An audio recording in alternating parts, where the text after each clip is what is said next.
네, 잠시 기도하신 후에 우리 금요 기도회로 하나님 앞에 예배 드리시겠습니다. 하나님 아버지 감사드립니다. 항상 같은 빛으로 저희를 부르시는 우리 주님을 경배드리며 찬양과 경배의 자리에 나왔습니다. 시간을 정하여 성도 모두 모인 이 시간 마음의 중심을 보시고 기쁜 마음으로 저희의 예배를 받아 주시옵소서. 감사드리며 예수님의 이름으로 기도드렸사옵나이다. 아멘.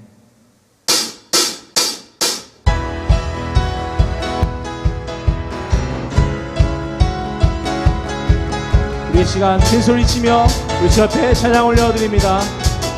주 안에서 기뻐해, 주 안에서 기뻐해, 주 안에서 기뻐해, 주님 주신 기쁨으로 기뻐하라. 주 안에서 기뻐해, 주 안에서 기뻐해, 우리의 힘은 주를 기뻐하는 것. 다시 한번 주 안에서 기뻐해, 주 안에서 기뻐해, 주 안에서 기뻐해, 주님 주신 기쁨으로 기뻐하라.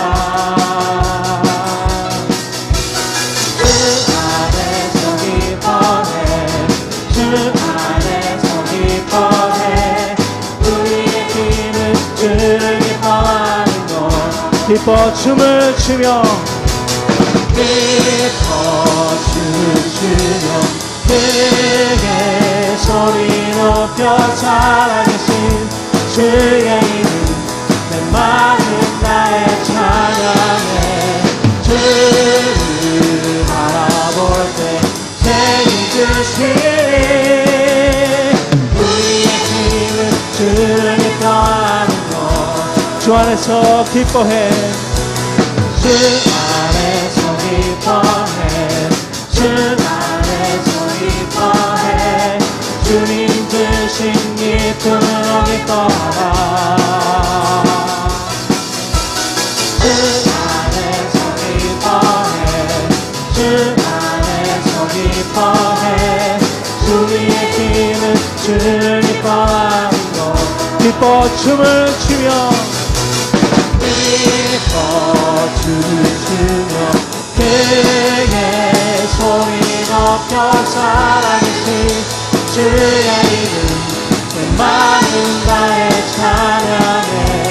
주를 바라볼 때 책임지시니 우리의 힘은 주를 기뻐하는 것.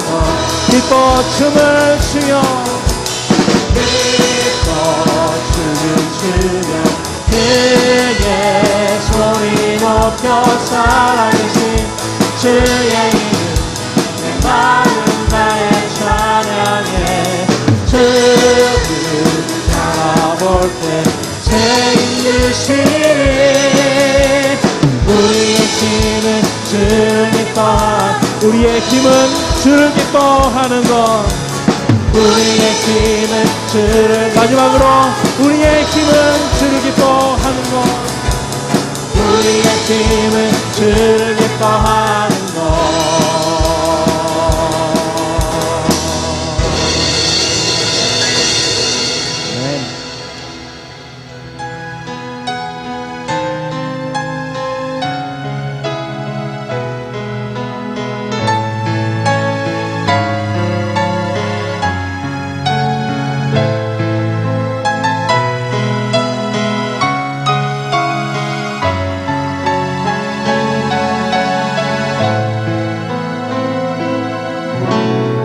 이 세상을 살아가는 동안에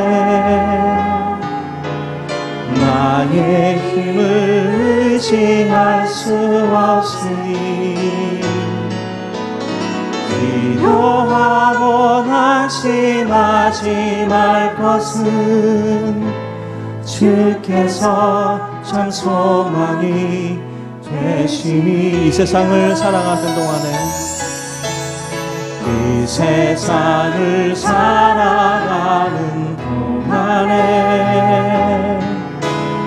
나의 힘을 의지할 수 없으니 기도하고 낙심하지 말 것을 주께서 참 소망이 되심이라. 하나님의 꿈이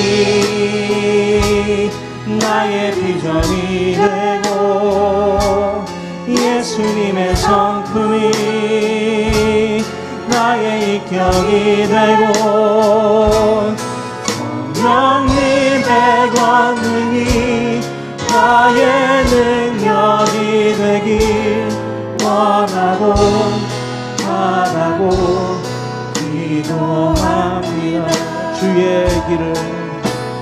주의 길을 걸어가는 동안에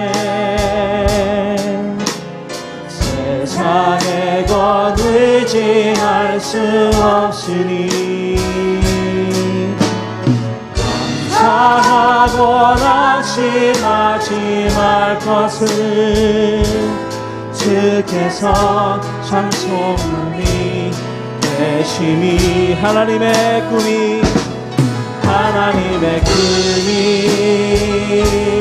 나의 비전이 되고 예수님의 성품이 나의 인격이 되고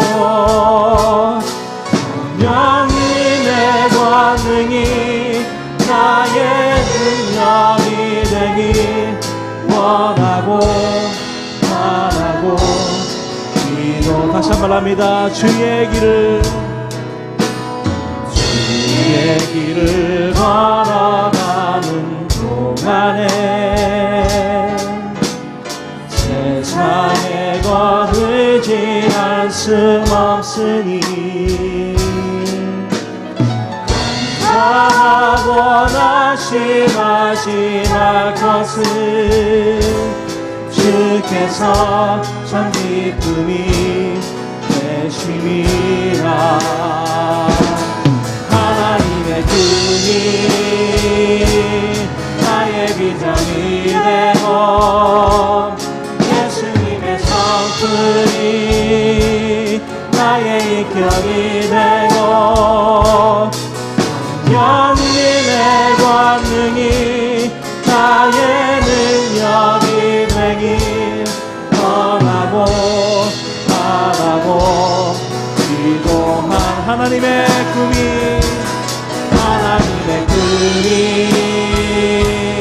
나의 비전이 되고 성품이 나의 인격이 되고 성령님의 권능이 나의 권력이 되길 원하고 바라고 기도. 하나님의 꿈이 나의 비전이 되고 예수님의 성품이 나의 인격이 되고 하나님의 권능이 나의 능력이 되길 원하고 바라고 기도합니다.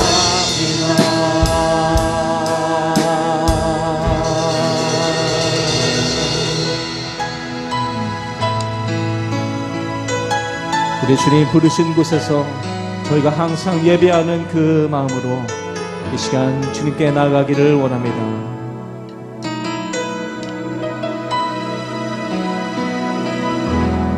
따스한 성령님 마음으로 보내 내 몸을 감싸며 주어지는 평안함 만족함을 느끼는 사랑과 진리에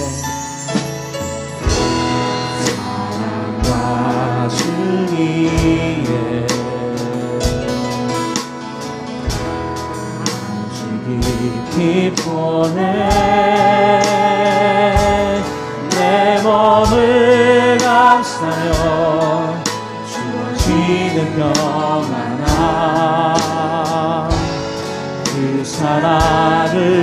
부르신 곳에서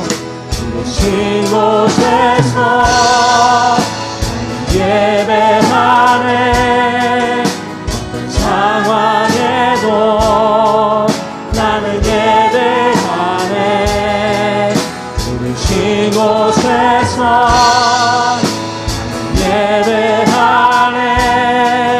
어떤 상황에도 나는 예배하네.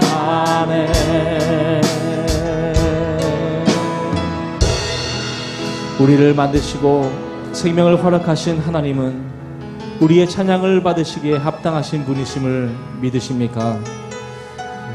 이런 여호와 하나님께 매일 우리의 삶을 통해서 그분께 감사하며 찬양함으로 예배 드리는 것은 지극히 마땅한 일입니다.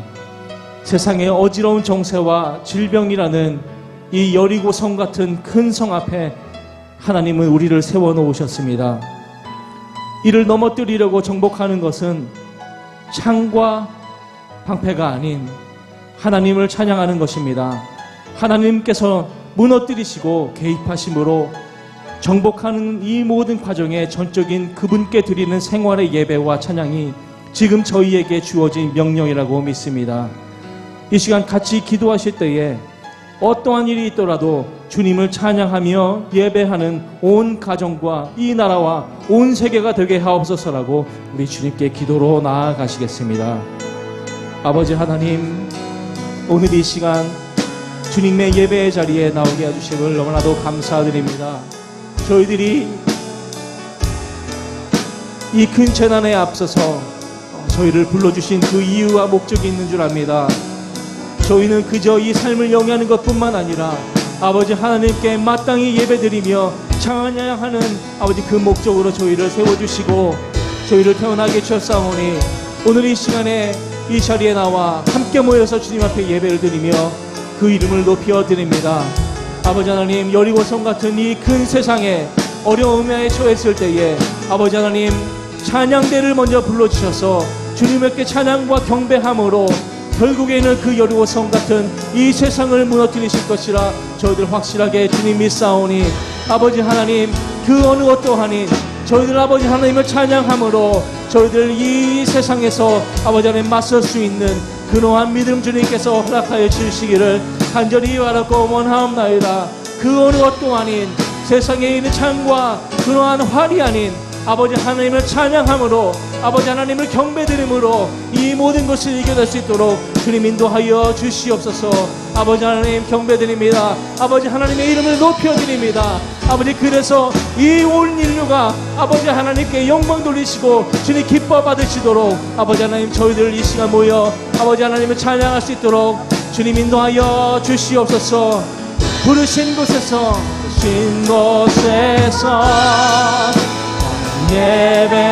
예배하네. 어떤 상황에도 나는 예배하네. 부르신 곳에서 예배하네. 어떤 상황에도 나는 다시 한번 부르신 곳에서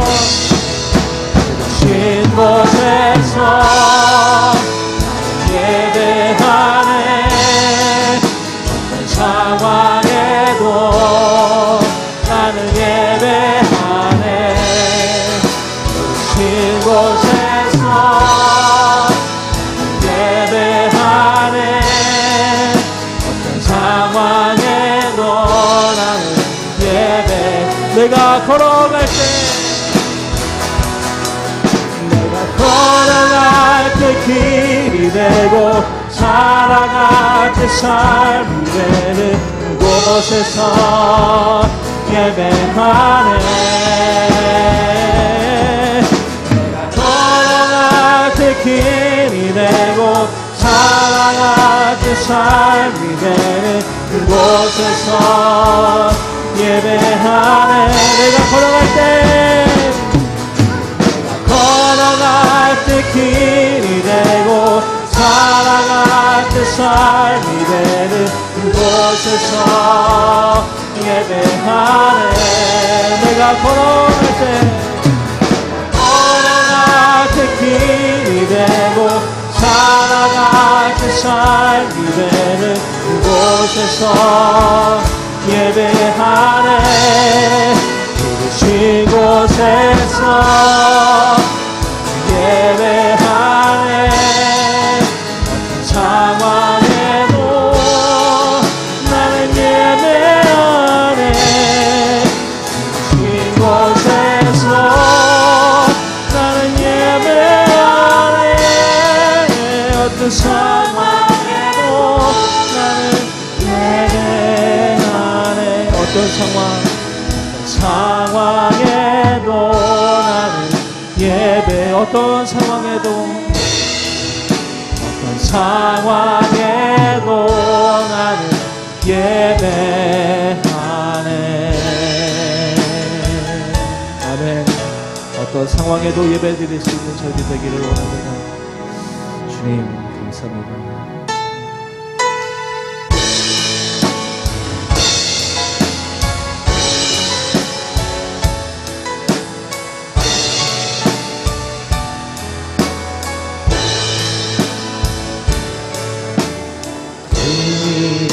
그 영광 받으소서. 홀로 찬양 받으소서.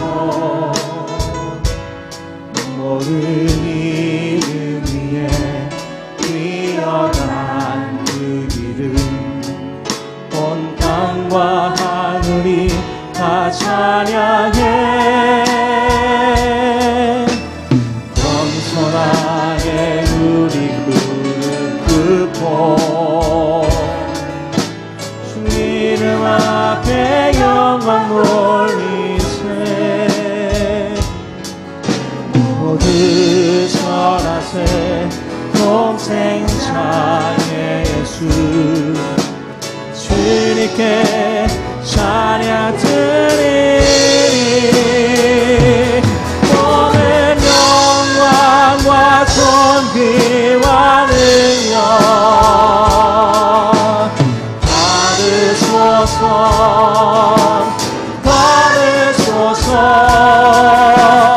영광과 존귀와 능력 받으소서.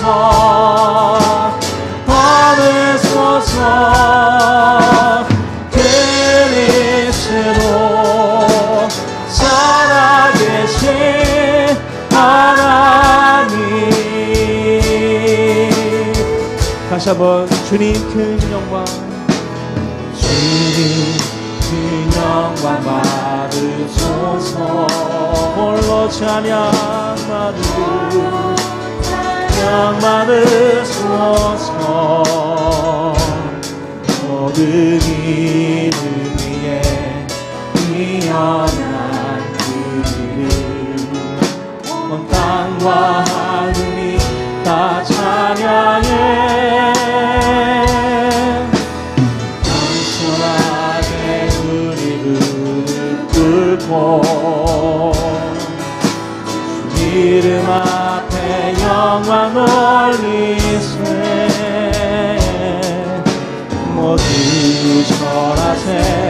독생자 예수 주님께 찬양 드리리. 모든 영광과 존귀와 능력 받으소서.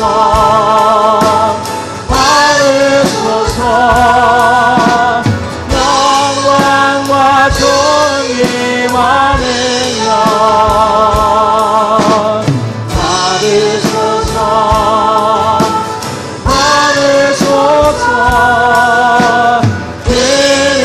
그리스도 살아계신 하나님. 모든 영광과 존귀와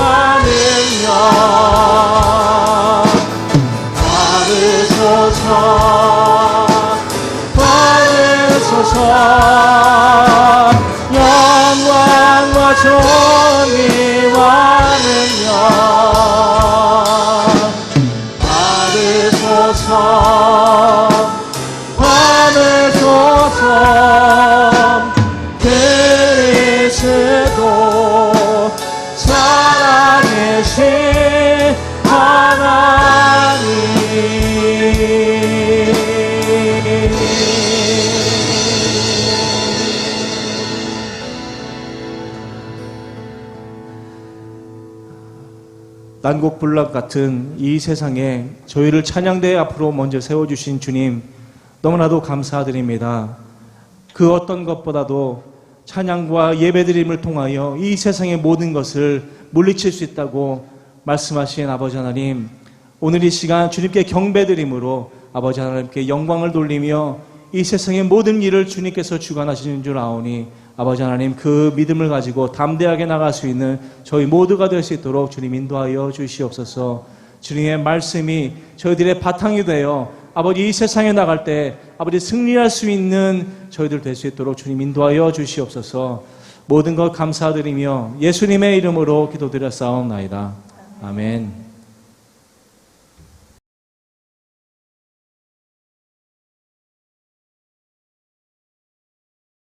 내가 말하기를 나의 행위를 조심하여 내 혀로 범죄하지 아니하리니 악인이 내 앞에 있을 때에 내가 내 입에 재갈을 먹이리라 하였도다. 내가 잠잠하여 선한 말도 하지 아니하니 나의 근심이 더 심하도다. 내 마음이 내 속에서 뜨거워서 작은 소리로 읊조릴 때에 불이 붙으니 나의 혀로 말하기를 여호와여 나의 종말과 연한이 언제까지인지 알게 하사 내가 나의 연약함을 알게 하소서. 주께서 나의 날을 한 뼘 길이만큼 되게 하심에 나의 일생이 주 앞에는 없는 것 같사오니 사람은 그가 든든히 서 있는 때에도 진실로 모두가 허사뿐이니이다. 진실로 각 사람은 그림자같이 다니고 헛된 일로 소란하며 재물을 쌓아나 누가 거둘는지 알지 못하나이다. 주여 이제 내가 무엇을 바라리요? 나의 소망은 주께 있나이다. 아멘. 시편 39편의 기자는 지금 울고 있습니다. 시편은 유달리 눈물에 대한 얘기가 많이 나오고 있는데 그래서 애가라는 표현을 하죠.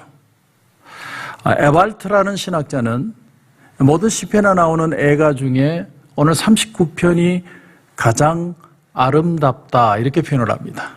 자, 울고 있는데 그 눈물이 아름다운 눈물이라고 표현을 하는 거죠.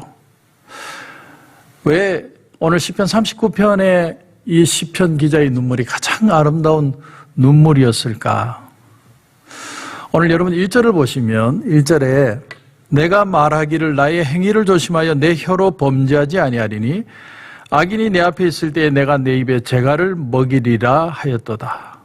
어떤 사람은요 먼저 사고부터 치고 말하고 어떤 사람은 말만 하고 행동을 하지 못하는 사람들이 참 많습니다. 그런데 오늘 이 시편 기자는 뭐라고 얘기하냐면 나는 내 말을 홀드하겠다. 말을 멈추겠다. 말을 하지 않겠다. 이렇게 표현을 합니다. 특히나 오늘 본문에 보면 내가 악인이 내 앞에 있을 때 내가 내 말을 멈추겠다라고 표현을 합니다. 여기 악인은 나에게 정말 해코지를 해서 나쁘게 나를 대해서 악인일 수도 있지만 어떻게 해서든 내가 망가지고 어떻게 해서든 내가 넘어지기를 원하는 그래서 조롱하고 비아냥거리고 깔보고 그런 기회를 호시탐탐 노리고 있는 모든 사람들 다 가리켜서 악인이라고 표현할 수 있겠죠. 그런 악인들 앞에서 내가 내 입에 재갈을 물리겠다. 내가 말을 쓰다하겠다는 거예요. 여러분 이 세상에서 제일 힘든 게 뭐냐면 이게 말을 하지 않는 게 가장 고통스러운 일이라고 저는 생각을 합니다. 필라델피아에 가면 이스턴 스테이트 감옥이 있다고 합니다. 저는 한 번도 가보진 않았는데 그 이스턴 스테이트 감옥이 지금은 하나의 관광 명소가 되어서 영화 촬영도 하고 그런 어떤 관광지가 되어버렸는데 1900년도 초에 그 이스턴 스테이트 감옥이 처음으로 만들어졌을 때 그 지역이 퀘이커 교도들이 주로 사는 지역이었답니다. 그래서 이 교도소를 만들면서 어떤 생각을 가지고 만들었냐면 사람들에게 물리적인 고통을 주지 않고 교화시킬 수 있는 감옥을 만들고 싶다.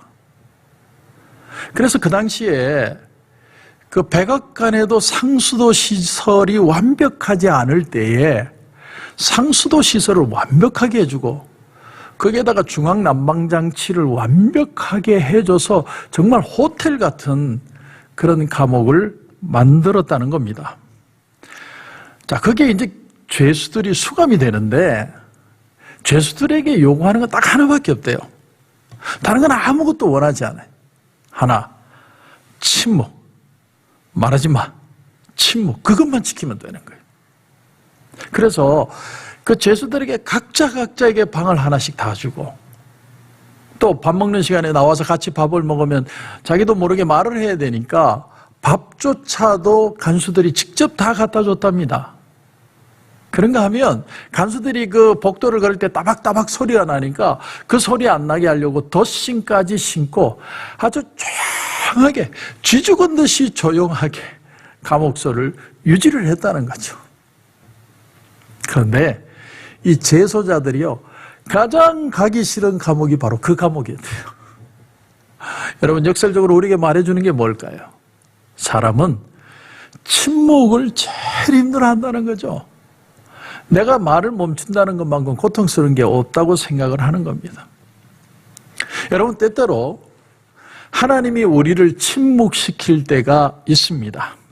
물론 여러 가지 상황이 내가 말을 할 수 없는 상황이 될 수도 있지만 하나님이 내가 말을 하지 않도록 만드시는 상황이 있을 수 있다는 거죠. 저도 이렇게 목회를 해보면 내가 말을 하면 할수록 더 걷잡을 수 없는 상황이 되어서 말을 안 할 수밖에 없는 상황들이 여러 번 있었습니다. 그러니까 하나님이 막으시는 거예요. 어쩔 수 없이 하나님이 해결해 주시기를 기도할 수밖에 없는 그런 상황들이 저도 목회하면서 여러 번 있었던 기억이 납니다. 그런데 여러분, 2절을 보십시오. 내가 잠잠하여 선한 말도 하지 아니하니 나의 근심이 더 심하도다. 선한 말도 하지 않았다. 이게 무슨 뜻이냐면 내가 보기에는 이게 분명히 옳은 게 이거예요.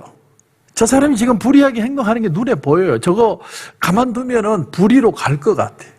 두면은 참 사태가 아주 안 좋아질 것 같아요. 그래서 반드시 얘기를 해줘야 되는데 그 말조차도 안 했다는 거예요. 안 하고 입을 탁 닫고 있는. 그 김동호 목사님, 여러분 유명한 김동호 목사님이 지금 이제 은퇴를 하셨는데 그 김동호 목사님이 설교 가운데 이런 얘기를 한 적이 있습니다. 여러분 한번 들어보십시오. 흔히 목에 칼이 들어와도 할 말을 한다. 이런 주장을 하는 분들이 계시죠. 그런 사람들을 가끔 만나게 된다. 교회에도 그런 분이 있다. 그런 분은 대개 옳은 말과 바른 말을 한다. 나는 그런 분들이 교회에 꼭 있어야 한다고 생각을 했다. 그런데 막상 지나고 보니까 그게 아니었다. 그렇게 정의롭고 옳은 말을 하시는 분들이 이상하게도 교회를 더 힘들게 만들었다. 분열이 생기고 다툼이 생겼다. 참 이상한 일이었다. 옳은 말을 하는데 왜 교회가 어려워질까? 나는 그 이유를 고린도전서 13장에서 찾았다. 우리가 천사의 말을 한다고 해도 사랑이 없으면 아무것도 아니라고 말씀하고 있다. 상대방을 사랑하는 마음이 없다면 아무리 옳은 말을 해도 그냥 소용이 없는 것이 아니라 전혀 소용이 없다는 것이다. 외과 의사는 어떤 면에서 참 잔인하다. 몸에 악성 종양이 발견되면 단호하게 칼로 잘라낸다. 그렇게 하지 않으면 종양이 더욱 커져서 환자의 생명을 위협하기 때문이다. 그런데 의사는 칼로 째기만 하는 게 아니다. 의사들은 짠 후에 반드시 그것을 꿰맨다. 째는 시간보다 꼬매고 아물도록 치료하는 데 더 많은 시간과 정성을 쏟는다. 그런 과정이 있기 때문에 환자는 치료가 되는 것이다. 목에 칼이 들어와도 할 말을 하는 사람들은 어찌 보면 외과 의사와 같다. 옳지 못한 것을 보면 칼을 들어 서슴없이 잘라내는 것이다. 여기까지는 의사와 같은데, 근데 다른 것은 찔 줄만 알지 싸맬 줄을 모른다는 것이다. 꼬매고 치료할 줄을 모른다. 목에 칼이 들어와도 할 말은 하는데 그 다음에 싸맬 줄을 모르면 결과는 살리는 게 아니라 죽이는 게 되는 것이다. 그런데도 정작 당사자는 그것을 모르는 게 문제다. 내가 틀린 말 했나? 이렇게 생각한다. 틀린 말을 한 게 아니라 맞는 말을 한 것이 사실이다. 그런데 아무리 맞는 말을 해도 싸매주지 않으면 사람이 죽게 되는 것이다. 여러분 오늘 본문에 보면 오늘 다윗이 깨달은 게 바로 그것이었다는 거죠. 그건 속으로 참 할 말이 많습니다. 사람들의 여러 얘기를 들었어요.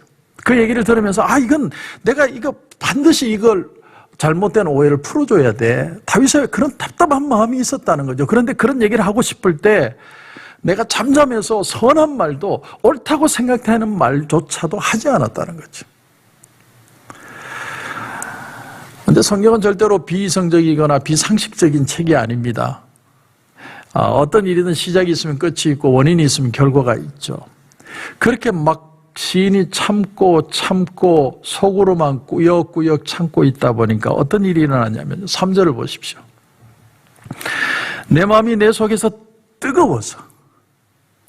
왜 뜨거웠을 것 같습니까?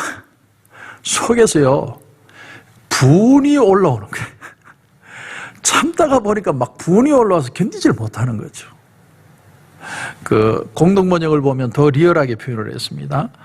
생각할수록 불길이 솟아나와서, 이게 무슨 말이에요?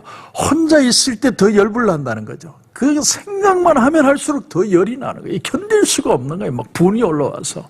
지금 그 표현을 하고 있는 거예요. 어느 목사님 세미나를 제가 갔더니 그분이 그런 얘기를 하세요. 자기가 어떤 때 설교 준비가 안 될 때가 있대요. 이 교회의 문제도 있을 수도 있고 사람의 문제일 수도 있고 가정의 문제일 수도 있고 진짜 설교 준비가 안 돼서 그럴 수도 있고, 그럴 때마다 이 목사님은 어떻게 했냐면 마당에 나가가지고 그 잔디 깎는 기 가지고 온 동네를 다 시끄럽게 하면서 그렇게 1시간을 잔디를 깎고 들어온대요. 그러고 나면 설교 준비가 되더라, 이렇게 표현을 하시는데 여러분 무슨 뜻인지 아시겠죠? 자, 그런데 이렇게 시편의 기자가 속에서 막 열불이 나는데 이 시인이 지금 미치기 직전인 거죠. 그런데 여러분 어떻게 합니까? 3절을 다시 보면 내 마음이 내 속에서 뜨거워서 작은 소리로 읊조릴 때에 불이 붙으니 나의 혀로 말하기를. 자, 속에서 열불이 나는데, 왜냐하면 이걸 옳은 게 뭔지를 아는데 말을 못하니까 사람이 막 미치는 겁니다. 열불이 나는 것을 하나님 앞에 기도로 나갔다는 거죠. 누구한테는 이걸 토해내야 되니까 가만히 있으면 내가 쓰러지겠거든요. 그래서 하나님 앞에 토해내는데 주님께 기도했다는 거죠. 왜 이런 기도를 드릴까요? 시인은 이런 마음이 분명히 있었을 겁니다. 하나님, 내가 지금 막 속에서 불이 붙는데 막 화가 나서 미치겠네. 하나님, 내 마음 좀 컴다운 시켜주세요. 하나님, 내 마음을 지키지 않으면 내가 사고 칠 것 같아요. 뭐 그런 기도 드리지 않았겠습니까? 그런데 그런 기도를 드리는데 그 답이요, 4절을 보니까 여호와여 나의 종말과 연한이 언제까지인지 알게 하사 내가 나의 연약함을 알게 하소서. 자, 이게 기도의 답인데 뭐냐면 내가 얼마나 오래 살까요? 그걸 알게 해달라는 말이 아니에요. 그 말이 아니고 지금 일어나는 모든 이 사태의 종말을 알게 해달라는 게 아니라 깨닫게 해달라는 거예요. 하나님 앞에. 디테일하게 내가 어떻게 흘러갈지는 몰라요. 그러나 결국은 어떻게 될지를 깨닫게 해달라고 하나님 앞에 기도하는 거예요. 여러분, 사람이요, 마지막이 어떻게 될지를 알면 사람이 함부로 행동하지 않습니다. 오래전에 이제 뭐 고인이 되고 오래되었지만 이주일 씨가 담배를 하루에 2갑씩 피다가 폐암 환자가 됐죠. 너무나 고통스러워서 병원에 누워 있으면서 담배 광고를 자기가 직접 했지 않습니까? 누가 부탁을 했는지 아니면 본인이 직접 한다고 그랬는지, 그분의 말 중에 기억나는 말이 있어요. 내가 1년만 좀 일찍 담배를 끊었으면, 정말 이 고통 정말 힘듭니다. 여러분, 담배 끊으세요. 마지막을 알면 자기의 모습을 다시 보게 된다는 걸 우리가 여기서 깨닫죠. 그래서 오늘 시인도 얘기하는 겁니다. 나로 나의 연약함을 알게 해달라. 내 인생이라는 게 얼마나 아무것도 아니고 후딱 지나가는 별거 아닌 인생인지를 깨닫게 해달라는 거예요. 어느 드라마를 보니까 대통령에게 스피치 라이터, 연설문을 적어주는 사람인데 그 일을 똑바로 하지 못하는 거예요. 좀 문제가 있어서 대통령이 이거를 파이어 시키면서 뭐 화를 내거나 어떤 딴소리를 하는 게 아니라 딱 한마디 해요. 내가 너에게 추천서를 써줄 것을 기대하지 말아라. 그 한마디 딱 조용히 해요. 여러분, 이게 돌아보면 이게 굉장히 무서운 얘기거든요. 이 사람이 이제 이 일을 그만두고 나면 회사에 가서 어디 취직을 해야 되는데, 취직을 하려면 당신 뭐 했냐? 나 대통령 스피치라이터였다. 그럼 대통령 추천서 받아와라. 근데 대통령이 추천서를 안 써주면 어떻게 돼요? 신임을 얻지 못한다는 그 자체가 어디 가서도 발을 붙이지 못하는. 그래서 오늘 5절을 보면 주께서 나의 날을 한 뼘 길이만큼 되게 하시매 나의 일생이 주 앞에는 없는 것 같사오니 사람은 그가 든든히 서 있는 때에도 진실로 모두가 허사뿐이니이다. 구약에서 가장 짧은 치수의 단위가 뭐냐면 한 뼘이에요. 한 뼘. 이 한 뼘, 사람의 손 한 뼘이 7.4cm인데 내 인생에 이 한 뼘 인생이라는 걸 깨닫게 해달라는 거예요. 내가 뭐 사니 많이 뭐 어떻게 하니 많이 막 또 내가 이 세상에 뭘 업적을 쌓은 것 같아도 우리 인생은 한 뼘밖에 안 돼. 한 뼘. 그래서 내 인생 전체의 가치가 뭔지를 오늘 이 현실에 집착하지 말고 전체 가치를 볼 수 있게 해달라. 하나님 앞에 지금 그런 기도를 드리는 겁니다. 우리가 이제 자녀들 보면 키우면 저도 딸을 키우는데 어떤 때는 막 인생 끝났어. 나는 희망이 없어. 나는 안 돼. 막 낙심할 때가 있잖아요. 그러면 부모님들이 보통 어떻게 충고를 합니까? 야, 네가 못 살아도 90살까지 살 텐데 90살까지 살 거 생각하면 너 지금 이제 20이야. 우리가 그렇게 얘기를 할 때가 있지 않습니까? 인생 전체를 보면 지금 이 일은 정말 아무것도 아닌 일일 때가 참 많다는 거죠. 그렇게 보여지는 겁니다. 그래서 오늘 6절에 좀 더 자세히 보시면 재물을 쌓아나 누가 거둘는지 알지 못하나이다. 여러분 원문을 보면 재물이라는 단어가 없어요. 그냥 쌓으나 이렇게 되어 있어요. 그러니까 원문 그대로 해석을 하면 좀 더 포괄적인 의미가 되겠죠. 내가 이 세상을 살면서 쌓고 있는 모든 거예요. 내 이름이나 내 명성이나 명예나 내 지위나 모든 쌓아놓는 것. 이게 더 의미가 더 와닿죠. 그 모든 것은 결국은 내주고 가야 된다는 거예요. 이 자리에 서 있지만 나도 누군가에게 이걸 내주고 나는 가야 돼요. 내게 아니라는 거죠. 다 주고 가는 거라는 거예요.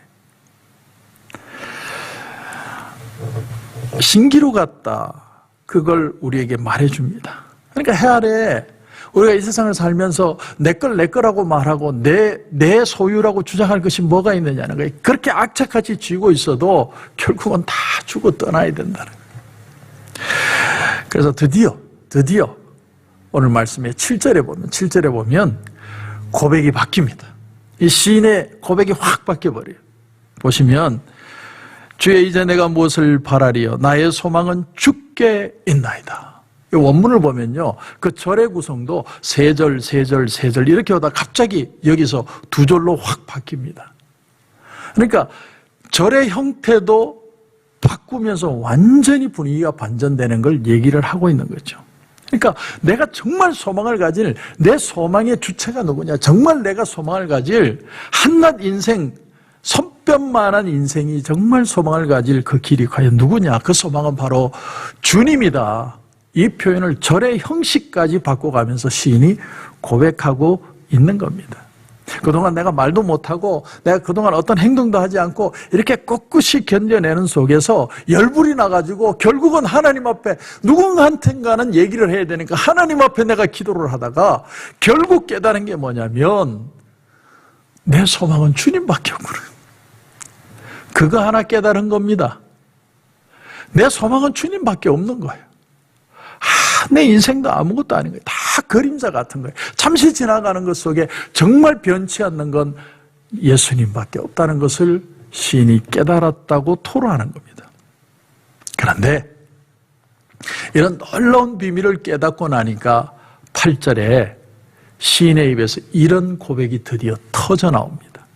그 고백이 뭐냐면 나를 모든 죄에서 건지시며 우매한 자에게서 욕을 당하지 아니하게 하소서.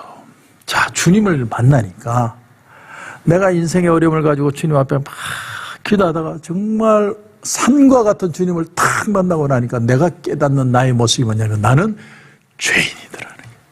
엄청난 죄인이라는 걸 깨달은 거예요.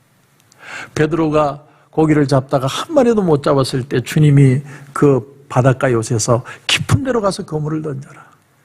깊은 데로 가서 그물을 던졌는데 정말 그물이 찢어질 정도로 많은 고기를 잡았을 때 베드로의 고백이 뭡니까? 주여, 나는 죄인입니다. 나를 떠나소서. 정말 하나님을 만나면 사람은 자기가 죄인이라는 걸 깨달을 수밖에 없는 거예요. 얼마나 하나님이 크고 놀라우신지 그분을 만나는 순간 우리 인간이 얼마나 초라하고 부족한지를 깨닫게 된다는 것입니다. 그래서 나를 모든 죄에서 건져달라. 여러분, 여기 이 죄라는 게요, 우리는 그냥 죄 이래 돼 있지만 원어를 보면 파샤라는 단어에서 파생한 단어예요. 파샤라는 단어의 뜻이 뭐냐면 죄와 벌을 같이 포함한 단어예요.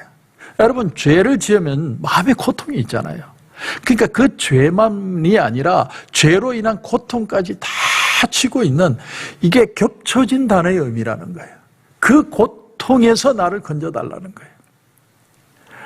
그런데 그 고통에서 자유함은 단지 자유뿐만이 아니라 동일하게 자유와 함께 기쁨이 생기겠죠. 그 단어의 의미가 파샤예요. 내게 지금 죄로 인해서 이 문제로 인해서 고통스러운데 하나님이 자유하게 하시면 진정한 기쁨이 내게 임할 것이다. 자, 그래서요, 구절을 보면 시인이 또 침묵합니다. 아니, 지금 하나님 앞에 막 열불이 나서 고백을 하다가 다시 침묵을 하는 거예요.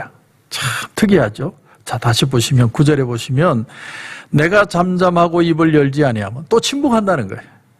주께서 이를 행하신 까닭이니이다. 침묵은 침묵인데 침묵하는 이유가 달라진 거예요.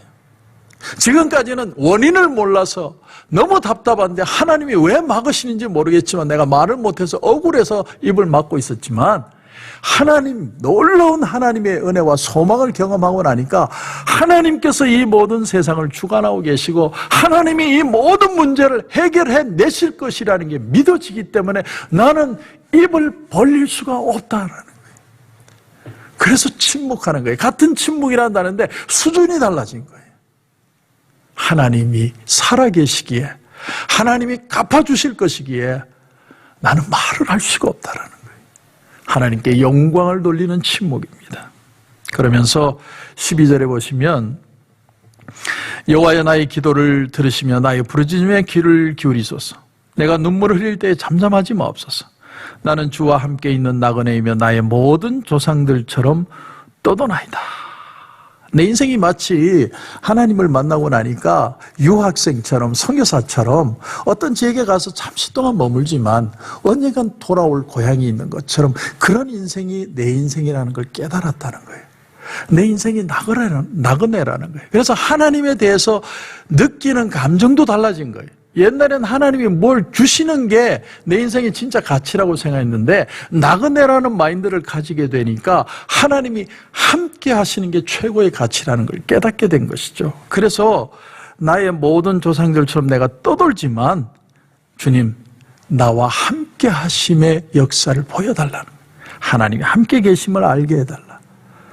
오늘날 많은 성도들이요, 신앙이 있고 기쁨이라고만 생각을 해요. 그것만 진짜라고 생각합니다.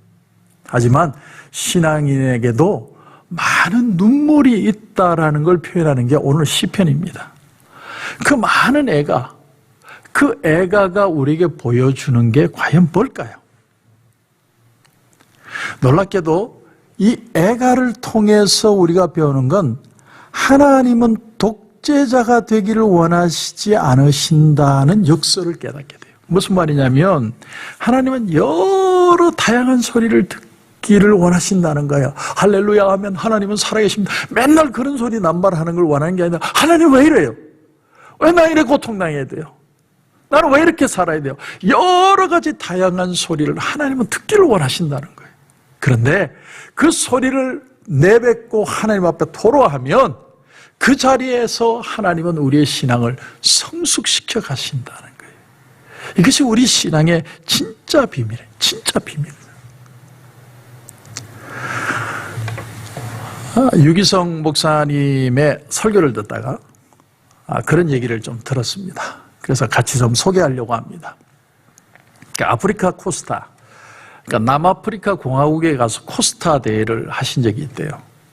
그러니까 이제 젊은이들, 한국에 있는 많은 청소년들이 영어를 배우려고 남아프리카 공화국에 많이들 그렇게 가서 공부를 한답니다. 그런데 그분이 그 남아프리카 공화국에 가서 코스타 대회를 하는데 남아프리카 공화국을 가서 유독 더 많이 경험하고 유독 더 놀랍게 깨달은 사실이 하나가 있답니다. 뭐냐면 바로 넬슨 만델라에 대한 얘기였답니다. 넬슨 만델라가 누굽니까? 27년 동안 이 흑백의 잘못된 차별 정책을 반대하다가 루빈섬에 27년 동안 감금되고 채석장에서 그렇게 말 못할 고통을 당하다가 27년 만에 자유의 몸이 되죠. 근데 그 만델라 얘기를 들어보면 자기를 특별히 괴롭혔던 사람들이 있답니다. 특별히 괴롭혔던 사람. 그 사람들이 누구냐면 간수 3명이래요. 간수 3명. 그 간수 3명이 24시간을 밀착해서 따라다니면서 괴롭히더래요. 한 사람씩 돌아가면서 괴롭히는 게 아니고 3사람이 괴롭히는 거예요. 그게 너무 고통스러웠다. 그리고 이제 감옥에서 드디어 자유의 몸이 되어서 대통령이 되죠. 대통령 취임식 날 많은 각국의 귀빈들이 와서 그분들에게 한 분 한 분 전부 소개를 하면서 감사하다고 인사를 하는데 그 마지막에 이 넬슨 만델라가 무슨 얘기를 하냐면 내가 오늘 꼭 초대하고 싶은 손님이 있었다고. 그런데 그 손님이 이 자리에 와주셔서 너무 감사하다고. 그리고는 귀빈석에 앉아있는 그 간수 3명을 이렇게 세운 거예요. 그리고는 그 간수 3명이 아주 정중하게 인사를 하더랍니다. 그 백인이든 흑인이든 그 자리에 온 모든 귀빈들이요, 할 말을 잃어버린 거예요. 할 말을 잃어버렸어요. 그렇게도 자기를 괴롭혔던 사람들에게 정중하게 인사를 하면서 감사하다. 근데 그분이 어떻게 그렇게 할 수 있었나? 자기 친구와 나눈 그 편지의 내용을 통해서 우리가 간접적으로 깨닫게 됩니다. 친한 친구에게 이렇게 얘기를 했대요. 여러분 한번 들어보십시오. 자네도 알다시피 내가 젊었을 때는 성격이 불같고 자주 화를 내지 않았었나? 그러나 수감 생활을 하면서 나는 감정 절제하는 법을 배웠다네. 그 덕분에 이렇게 살아남을 수 있었던 것 같다. 감옥에서의 모진 세월이 나에게는 오히려 약이 된 셈이지. 나는 더 강해졌어. 고통과 좌절을 극복하는 법을 깨달았어. 무엇보다 소중한 것은 감사하는 마음과 관용의 정신을 배운 거야. 고통과 시련, 강한 인내와 훈련이 없었다면 결코 깨달을 수 없는 일이지. 여러분 그렇습니다. 혹시 여러분 인생이 억울하십니까? 막 이 말을 지금 해줘야 되는데 너무 내가 답답하고 힘들고 고통스럽고 어쩔 줄 몰라하는 그런 환경에 있으신 분이 있으십니까? 오늘 하나님 앞에 나오십시오. 하나님 앞에 나와야 될 진짜 이유는 뭐냐면 하나님만이 소망이시기 때문이에요. 우리 인생을 한 뼘 같다고 그랬어요. 손 한 뼘. 다 지나갑니다. 근데 영원토록 변하지 않는 분이 하나님이시고 그 하나님이 나그네와 같은 내 삶의 동행자가 되신다면 우리가 무엇을 두려워하겠습니까? 오늘 이 저녁에는 하나님이 나와 함께 하심으로 나의 소망자 되시는 하나님 때문에 살아야 될 이유를 발견하시고 더 성숙하고 또 은혜 안에 더 깊이 나가시는 저와 여러분이 되시길 주님의 이름으로 축원합니다. 기도드리겠습니다.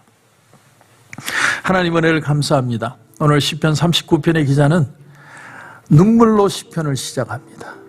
그리고 눈물로 시편을 끝냅니다. 처음에는 원한과 애통함의 눈물을 흘렸지만 마지막은 기쁨의 눈물을 흘리며 시편을 끝내고 있습니다. 하나님, 참 인생을 살다 보면 나 혼자만 있는 것 같은 고통이 있을 때가 너무 많습니다. 하나님, 정말 한마디 쏘아주고 싶을 때도 있습니다. 그러나 이 어려움의 시간들을 우리가 지나가는 이유는 하나님이 내 소리를 들으시고 나를 성숙시키시고 더 귀하게 사용하시기 위해서 감사를 배우게 하는 시간이라는 것, 하나님 그것을 알게 하심을 감사합니다. 오늘 이 저녁에도 기도하는 가운데 그런 하나님의 놀라운 은혜의 터치가 넘치게 하여 주시옵소서. 오늘도 기도하는 가운데 하나님 큰 은혜 주실 줄 믿고 예수님의 이름으로 기도드립니다. 아멘.